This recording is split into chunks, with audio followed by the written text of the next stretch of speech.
Hi, everybody. Welcome to our Crafty Monday Luminaries program.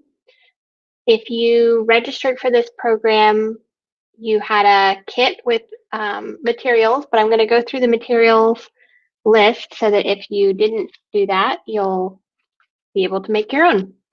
The first thing you'll need is some waxed paper. This is cut. This is 18 inches by 9 inches. What you actually need is 4 pieces that are 4.5 inches by 9 inches. So if you got the kit, you can cut along the folds and then fold the whole thing in half again. You also need some washi tape. That's the tape that's along here. Or just regular tape will work too. And there are a couple of different options for what to put in your luminaries. This one is decorated with some confetti. I made that with a hole punch and just some colored paper. So this is what was left of mine. If you got a kit, you have a baggie with some confetti. And that's about it. You do need an iron to put it together. I'll have a couple of other suggestions on how to do that if you don't have an iron. Anytime during the video, if you have any questions, go ahead and put them in the chat, and I'll respond to those as I am able. So I'm going to start this quick video.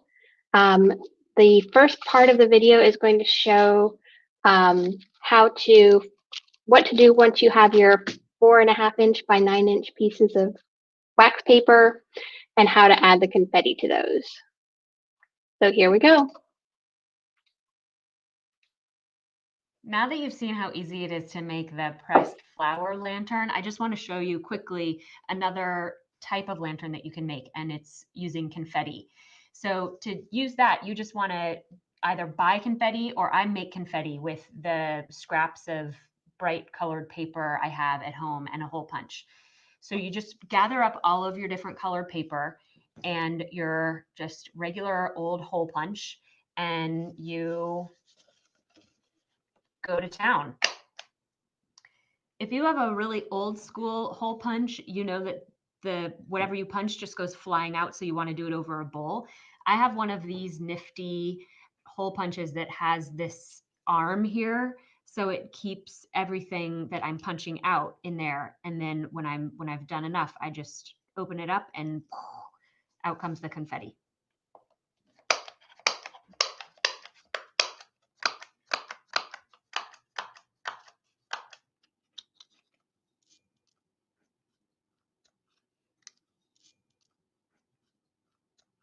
Once you have your confetti, you are going to put it right inside your wax paper, just like you did with the flowers. It's exactly the same. So you want to just sprinkle it into your paper, sort of like you're seasoning food. Put it wherever you want it, and then close it up and iron it.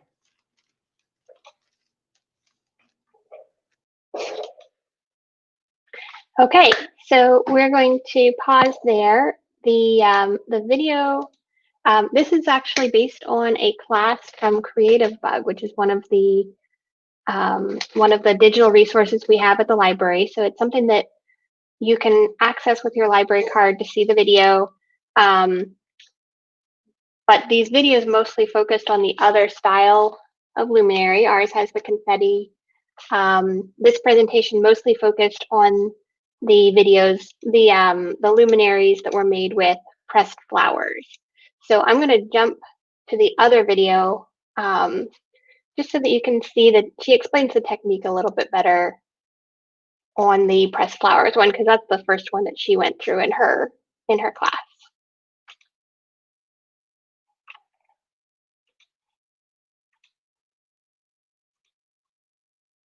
Now we've laid out all of the panels for the lanterns, all 4 of them. And the next thing is to take it over to a hot iron. I set mine on cotton, so it's nice and piping hot for this part. And one by one, iron the panels so they fuse together.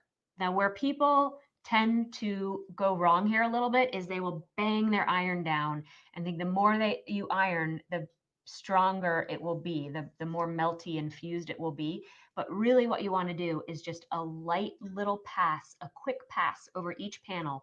Because if you think about it, you're just taking the wax paper and you want it to get hot enough just to have it melt to the other piece. And that gives you that nice fused piece of wax paper. So one by one, you just want to make a quick pass with your iron right over the top of the wax paper.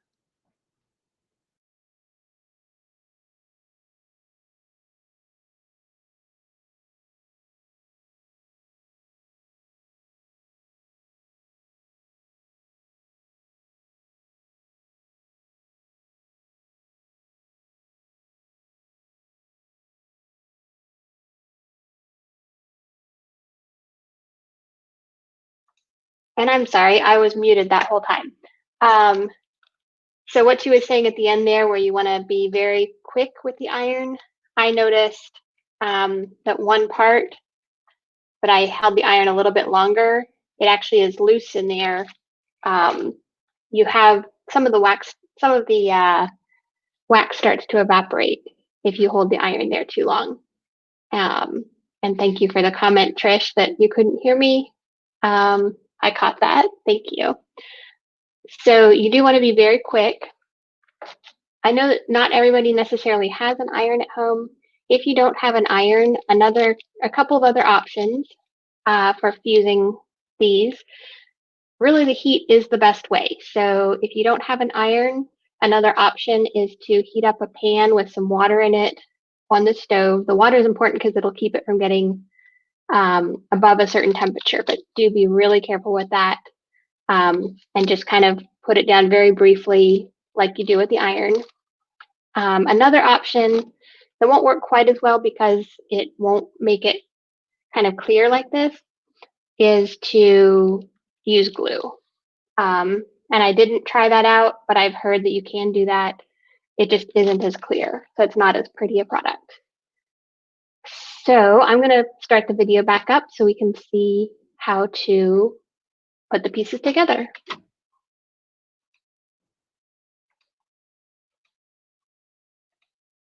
Now that we have all 4 of the wax paper panels ready, the only thing that we have left to do is just quickly seam them together. And I'm going to use washi tape because it's a lower tack and it comes in all of these really beautiful patterns and decorative colors. So that is what we're going to use to put the 2 panels right next to each other and tape them together. I'm going to use gold washi tape for this guy. And to make it a little bit easier to keep them in place, I'm going to just take a little piece, and I've got them side by side here. You want to have them lined up nice and straight. And I'm just going to put a little piece of tape at the top to keep them in place. And then for the strip here that we're going to join, I want a nice clean edge on that. So I'm just going to cut that edge off. And I'm going to pull it as longer than the length of this panel and start at the very top here. And I'm going to get down at eye level to make sure that I'm following the seam right along as I just tape this guy right in place there. And then cut the bottom edge. Give yourself a little bit of room at the bottom, and that's where we're going to flip it over to the other side. Carefully pull up the top, turn it to the other side, and fold these edges over to the wrong side.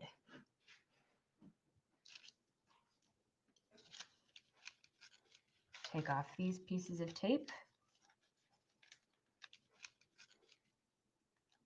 Take off that. And then just run your fingers along the edge here and give it a nice crisp fold. And now that we have that, we're ready to just continue right along, seaming each panel to the next one in the exact same way. This is the only part where you just need to be you do want to get it as close together as you can, and they want to move around just a little bit. So it's best to tape over the top first and then run your fingers right alongside. And if you don't get it perfectly done, you can just peel that washi tape up and give it another try.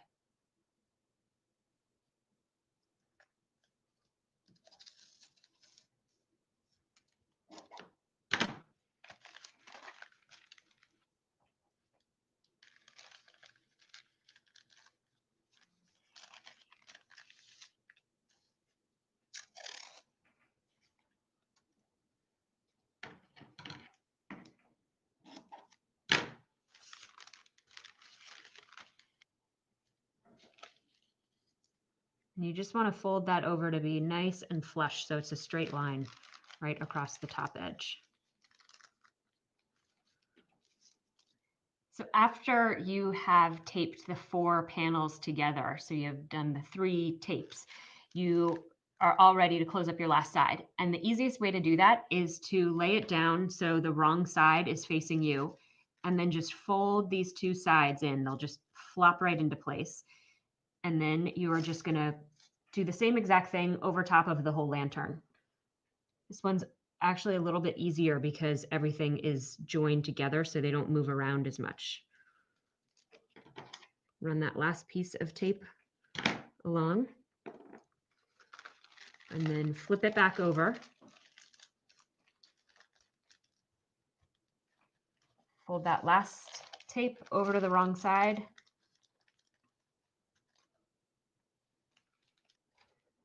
So just press that last edge and you've got yourself a flower lantern.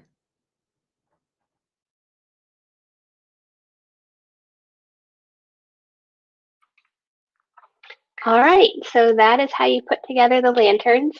Now I am going to just show briefly here on Creative Bug, which is where this video is found. There are instructions for pressing flowers and for making up a lantern with pressed flowers in it, and those are really pretty. I wanted to do the confetti ones for today just because that was something that I could easily send home in the kits, and people would be able to make their own right away. But this is something that you can really have fun with. So I would love to see how everybody's lantern turned out. I'm going to post a picture of mine in the Facebook comments after the video, and I hope all of you will do the same. And keep an eye out. We have one more Crafty Monday later this month in 2 weeks, and then we have 2 in December, although they won't all have the kits available, but they'll all be pretty simple things that you can make with stuff around your house. So thanks again, and have a good afternoon. Bye.